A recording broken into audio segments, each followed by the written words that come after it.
Since Terminator Genesis is coming out, I figured I'd do an analysis of the Terminator, 1984.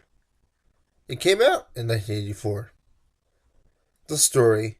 The Terminator is about a machine that wants to stop a mother from delivering a child that lives.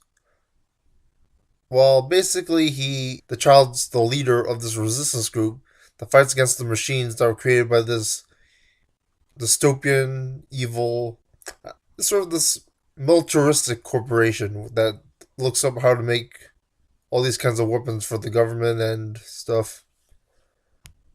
It's a sci-fi classic story that's always memorable. 5 out of 5 stars. Style. This was such an interesting classic. It's a little beat over your head with the tech noir sign, but it's actually not really a noir, at least from what I know of noirs, but maybe I don't know enough. Sarah Connor's a femme fatale, but the police in the story actually inhibits it, unlike most noirs. There's no real detective. It has a lot of unique stuff to it. It's part sci-fi with entire robots and nukes taking over the world. It's part romance. It's part chase film a la The Driver or Smokey and the Bandit. Watching Nick of We Live Films analysis of Back to the Future, I couldn't help but think of the Terminator prior to him mentioning it. As I mentioned before, with the car chases, the time travel elements in an 80s film. 5 out of 5 stars. Action. This is a great action movie. Like some stories aren't about action, like Blade Runner, but this is exciting. This is it's not as commercial as T2 was, but it was still pretty commercial. It had these awesome looking cars. It was sort of like a Michael Bay fetish before Michael Bay fetish. James Cameron was the original Michael Bay. Don't quote me on that. If you see not Michael Bay, James Cameron though, because the Terminator is a freaking awesome film, unlike Transformers.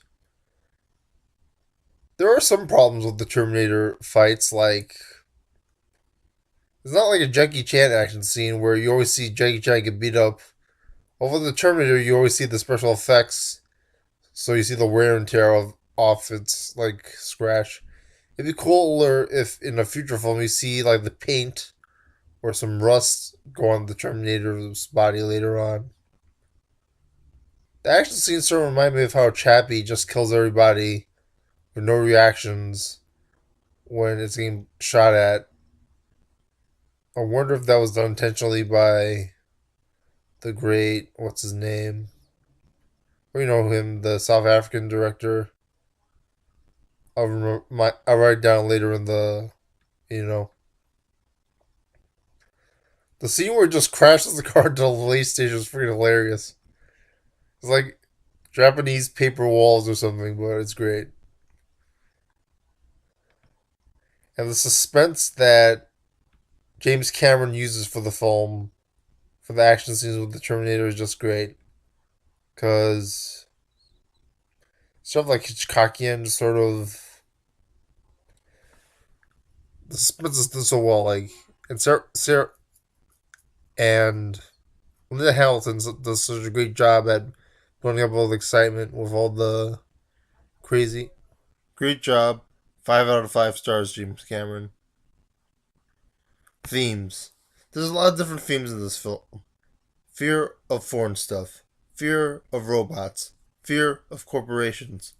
Fears of Nazis, Japanese, Russians, Cubans, and others making nuclear bombs who aren't the US.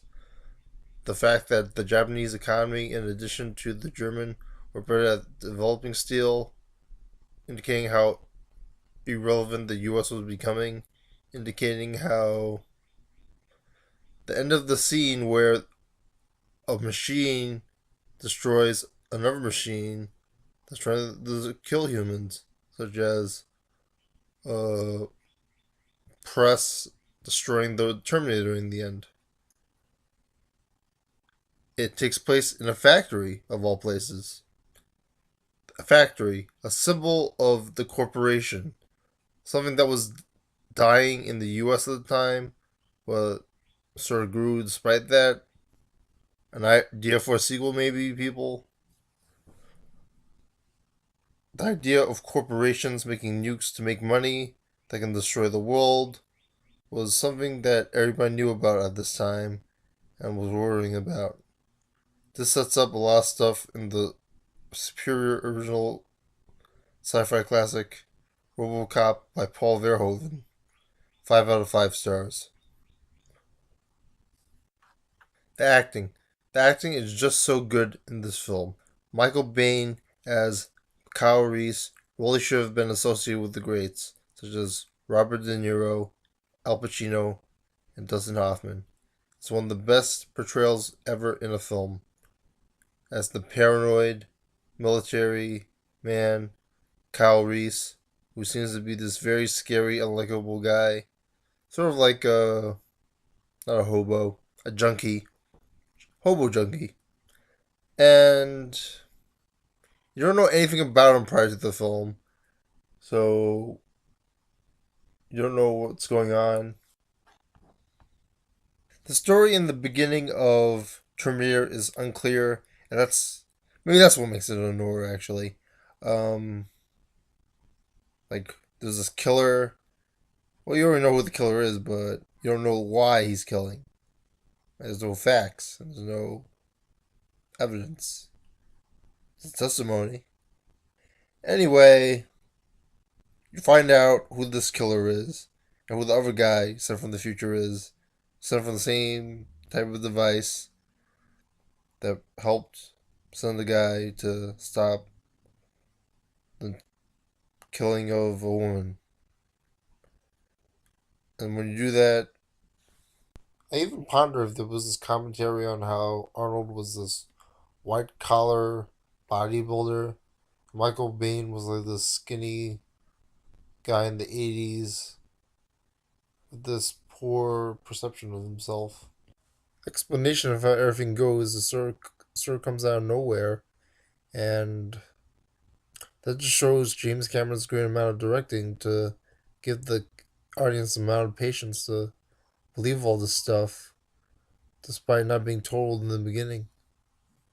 The same could be said about Linda Hamilton's white collar character and how she goes from the Sweet Valley High girl who listens to the New Kids on the Block like music to become this woman who just shoots up a Terminator, tries to blow it up, then says, "You're Terminator, motherfucker," in the end.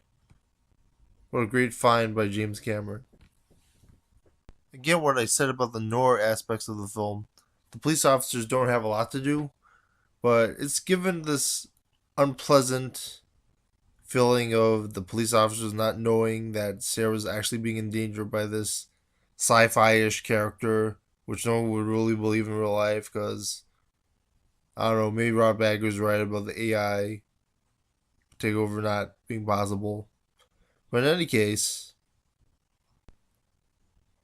it's sort of, the police are from this three-way triangle with the Terminator and Sarah and Kyle Reese, trying to slow down both of them, trying to stop only Sarah, well, while at the same time stopping Kyle Reese but saving Sarah, and then failed to do so at the climax of the film, which is freaking awesome. Oh, Arnold, finally put in a role where you're taken seriously. Seriously, he's not. There's not too many roles where they play him as a Austrian bodybuilder to make him credible and believable and dramatic. So there's not a lot of roles that work for him. But like James Cameron said about his voice and his physique being intimidating, having this movie presence to him in the film, like it really added to the film. There are, well, Commando was a comedy too. Anyway, I forgot what I was saying, and 5 stars out of 5 stars. The Terminator's the shit. Watch it. If you don't mind a time travel plot that makes no sense, and Terminators that blow up but don't get destroyed.